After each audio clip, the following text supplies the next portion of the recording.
السلام عليكم بنات، كي دايرين؟ لاباس عليكم؟ هانيين؟ كنتمنىكم تكونوا بخير وانتم كتشوفوا هذا الفيديو. اليوم ان شاء الله فيديو جديد غنشارك معكم اول عرض عندي في رمضان.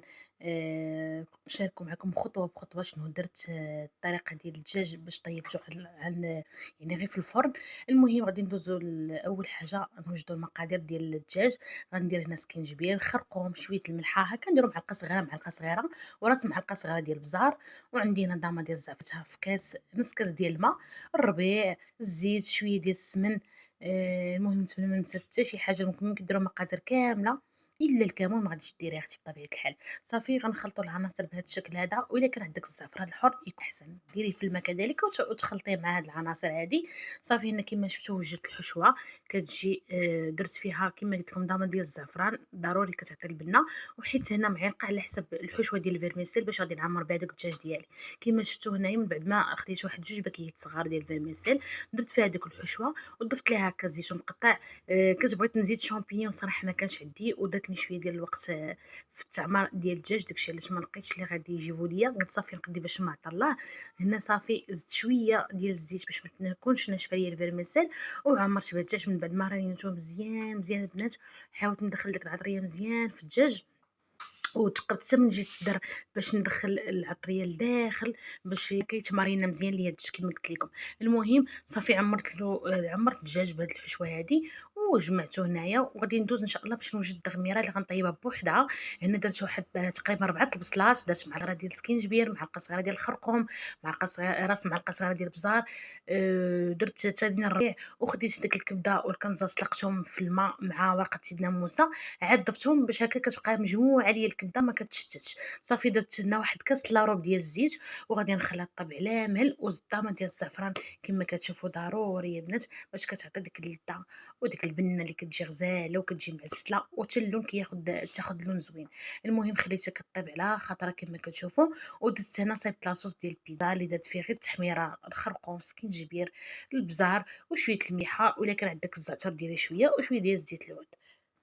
ايوا صافي البنات، هذه كما وريتكم الحشوه اللي غادي ندير بها البيتزا. درت الكفته ودرت فلفله وبصله. انا صافي البنات من بعد ما الدجاج قرب تقريبا هكا حقات واحد ساعتين على المغرب، قلت باش يجيني نحطو يكون سخون. درت البابي هكا، فرشت ليه البابي، ودرت البابي من الفوق على حساب، حيت غادي ندير الومنيوم كما كتعرفوا راه ماشي صحي، ضروري ضروري ديري البابي من تحت. عاد حطيت الورق ديال الالومنيوم. صراحة البنت كيجي غزال، كيجي الدجاج طايب ومجموع، وواحد اللذة فيه خطيرة، إنه كيطيب على المهل في الفران وكيجي بحال مشوي، يعني كيجي خطير البنات. إيوا المهم صافي هنايا كما شفتوا. حاولت أنني ندير الأنيمو، دورت عليه كامل ودخلته الفران يطيب تقريبا مدة واحد ساعة ونص. بالنسبة ليا أنا ساعة ونص، تشوفي نتي على حساب الفران عندك كيفاش داير. صافي هنا غادي ندوز للصالاد. المهم شعلت الفوق وتحت في الفران البنات. صافي كما قلت لكم غندوز هنا للصالاد. وجدتها، درت هنايا الخس قطعته مربعات صغار، فرشته هو التفريشه الاولى. درت فوق منه هاد لي بات، يعني ديروا اي بات بغيتو، تكونوا دايرين ديجا فيها شويه ديال المليحه باش ما تجيكمش مسوسه. وزدت هنايا الخيزوم محكوك على هاد الشكل هذا، غادي نحطو فوق لي بات.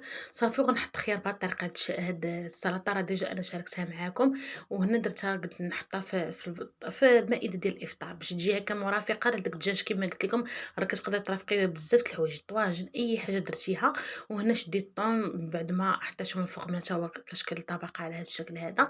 صافي خديت واحد لاصوص، درت فيه شويه ديال مايونيز، شويه البزار، ملحه، وشويه ديال الخل والزيت، ودرت واحد شويه المضاد كيعطي واحد المذاق رائع. صافي وحاولت انني نديرها من الفوق ديال السلطه باش ما تجينيش ناشفه.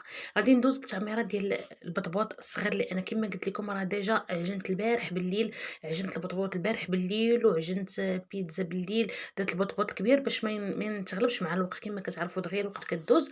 ايوا صافي هنا غادي ندوز نحضر العماره ديال البطبوط الصغير. درت فيه هنا جوج بيضات مسلوقين، درت المايز، درت الطون والمايونيز، وشويه ديال المليحه الا بغيتو تزيدوها، سينو راه ما تحتاجوهاش نهائيا لانه ديجا الزيتون راه مالح. صافي خلطت العناصر هكذا وبديت كنعمر البطبوط الصغير اللي درتو على هذا الشكل هذا كما كتشوفوا. صافي كندير هكا تقريبا واحد معلقه صغيره على حسب نتوما البطبوط قداش درتوه. صافي وكندير ليه الخص من الفوق هكا على شكل، كنزين بها الطريقه داك كيجي تا هو زوين.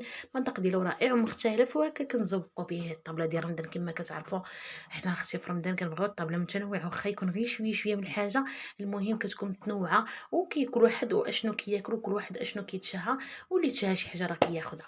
إيوا البنات صافي كيما قلت لكم عمرت هاد البطيبيطات اللي عندي اختي، الدجاج راه كيطيب دابا شعلت ليه الفوق والتحت وحطيته في الفرن على الأرض ديال الفران وخليته كيطيب كيطلق هو بوحدو واحد الماء. كما قلت لكم كيطلق راسو الماء وكيطيب في داك المرق ديالو ديال الدجاج. صافي هنا كما شفتوا كملت هاد الاطباق، درت تقريبا واحد 3 د الاطباق الصغار باش يجيوني هكا في الطبله.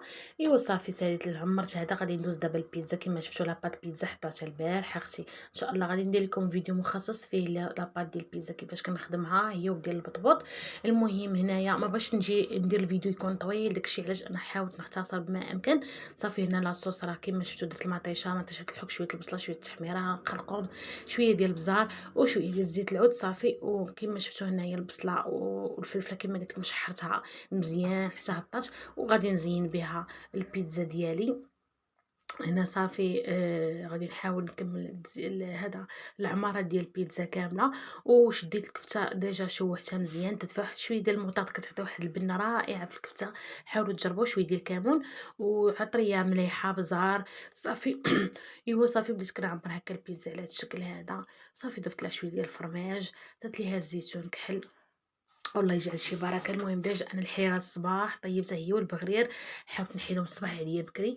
ودرت الكيك حتى هوايا راه قطعته غادي نحطو حتى هو في الطبلة ديال رمضان.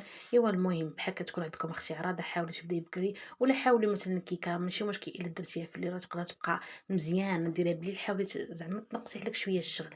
ايوا صافي هنا كما شفتوا ضفت لها شوية الزيتونات كحلين، المهم نتوما زويتينات كحلين نتوما ضيفوا اللي بغيتو الزيتون بيض ولا كحل كيبقى لكم اختيار. هنا بديت الطبله اختي كنحطها صافي قبل ما يجيو هنايا الناس.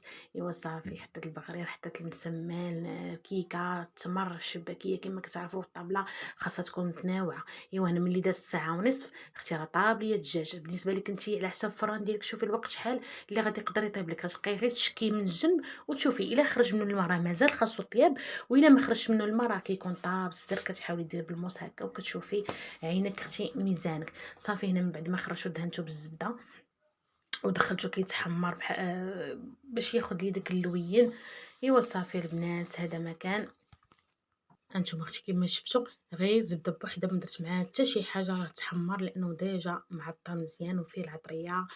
ايوا صافي البنات انا شديت واحد الطبق درت فيه الخس وحطيت فيه الدجاج ديالي زينته بالحامض. المهم نتوما يبقى لكم التزيين كيما بغيتو، تقدروا ديروا لي كيردون فيهم كاشير الفرماج صح. انا يعني صافي اكتفيت غير بهاد الطريقه هذه. درت ليه شويه واحد هكا طبيسيل صغير ديال الهريسه اللي بغى الهريسه مثلا.